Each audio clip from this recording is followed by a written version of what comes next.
ये पता लगा कि भाई सीज फायर जो है वो हो गई है। दोनों देश पर सहमत है, क्योंकि मैं बुद्ध को मानने वाला व्यक्ति, तो मैं युद्ध से खुश नहीं हूँ। जय भीम नमो बुद्धाय। तो आप लोग देखिए, चंद्रशेखर रावण भैया जी ने जब भारत पाकिस्तान में युद्ध हुआ था तो चंद्रशेखर रावण भैया जी ने क्या बोले, तो आप लोग वीडियो को पूरा देखिएगा तब समझ में आएगा।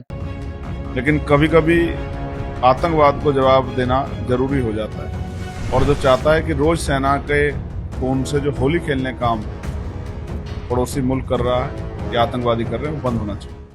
देखिए, जब ये सिचुएशन बनी देश में, तो मैंने देश को एकजुट देखा आतंकवाद का मुकाबला करने के लिए, आतंकवाद को जवाब देने के लिए, और आतंकवाद को का समूल नाश करने के लिए। देश के सभी जाति धर्मों के लोगों के अंदर ये, क्योंकि जिस तरह का हमला पहलगांव में हुआ, 26 भाइयों की जान गई, उससे सबके मन में पीड़ा थी कि हम लगातार सुनते हैं बॉर्डर पे कि आज हमारे जवान को के साथ ही घटना हो गई है, आज हमारे किसी सामान्य जो है, जो निवासी है वहां के, उनके साथ ही घटना हो गई। सबके मन में इसको लेकर चिंता थी। तो आज देश एकजुट खड़ा है और इंतजार कर रहा है कि आतंकवाद पे कड़ा प्रहार किया जाए। फिर ये पता लगा कि भाई सीज फायर जो है वो हो गई है। दोनों देश पर सहमत है, क्योंकि मैं बुद्ध को मानने वाला व्यक्ति, तो मैं युद्ध से खुश नहीं हूं। लेकिन कभी कभी आतंकवाद को जवाब देना जरूरी हो जाता है, मैं इस बात को भी मानता हूं। तो लेकिन रात को फिर से ये कैसा सीज फायर है जिसका उल्लंघन जो है खुलेआम किया जा रहा है। मुझे लगता है कि अभी वो देश अपनी इस हरकत से बाज आने वाला नहीं, तो उस पर ठोस कार्रवाई करने की जरूरत जो है हमारी सरकार को है। और ये ऐसा समय है जब पूरा देश सेना के साथ खड़ा है, और जो चाहता है कि रोज सेना के खून से जो होली खेलने काम पड़ोसी मुल्क कर रहा है या आतंकवादी कर रहे हैं, वो बंद होना चाहिए। मैं आपके माध्यम से पड़ोसी देश पाकिस्तान को भी ये कहना चाहता हूं कि वो आतंकवादियों को अपने आप पनाह देना बंद कर दे। इसी में उनकी भलाई,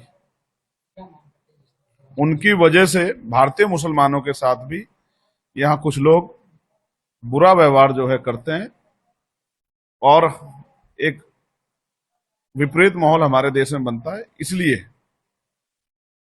किसी भी घटना को अब अंत घटना माना जाए, इसकी तैयारी हमारी सरकार को करनी चाहिए। देखिए, जितने भी सिविलियन जो जिनकी जान गई है, मैं उनके लिए सरकार से 1-1 करोड़ रुपए की आर्थिक सहायता की मांग करता हूं। जिनके घर टूट गए उनके घर बनवा के दें, और जो जवान हमारे शहीद हुए हैं उनके लिए तो हम लोग निःशब्द हैं, क्योंकि उन्हीं की वजह से वो बॉर्डर पे हमारी रक्षा करते हैं, इसी वजह से हम चैन से सोते हैं। तो उनके लिए तो सरकार जो भी कर सकती हो, सरकार को करना चाहिए, और अलग से भी आर्थिक सहायता उन परिवारों को करनी चाहिए।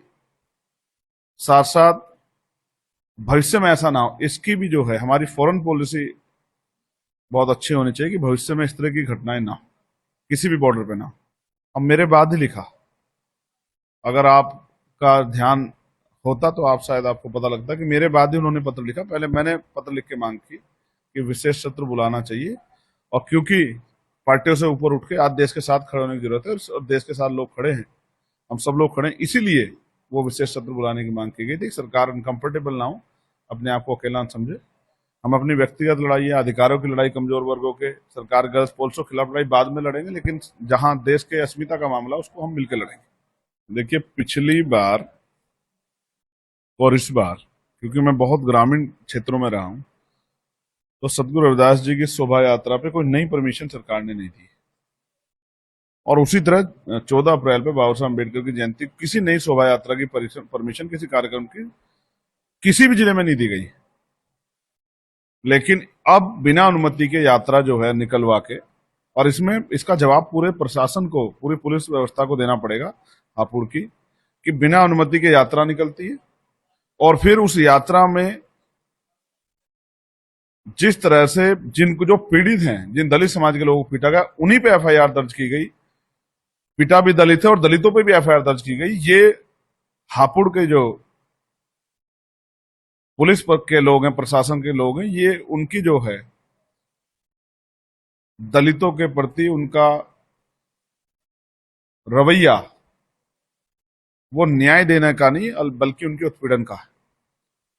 पुलिस और एडमिनिस्ट्रेशन इसलिए है कि जिनके साथ अपराध हुआ है उनको न्याय दे सके, लेकिन उसका उल्टा जिनके साथ अन्याय उन्हीं पे मुकदमा दर्ज करना, ये उत्तर प्रदेश की दलितों के खिलाफ जो सोच है, दलितों पे अन्याय करने की सोच है, ये उसका प्रदर्शन है। हम लोग इस घटना पे चुप नहीं बैठेंगे, हम लोग यहाँ के अधिकारियों से बात करेंगे। और मैंने बहुत पिछली बार भी हमने एक बड़ा प्रोटेस्ट उत्तर प्रदेश में बुलाया था।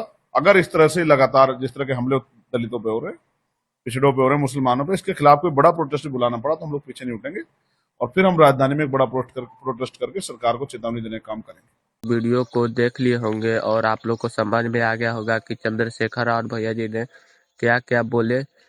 तो आप लोग चैनल को सब्सक्राइब कर लीजिएगा ताकि आप सभी को अगला वीडियो का नोटिफिकेशन मिलता रहे। Thank you so much.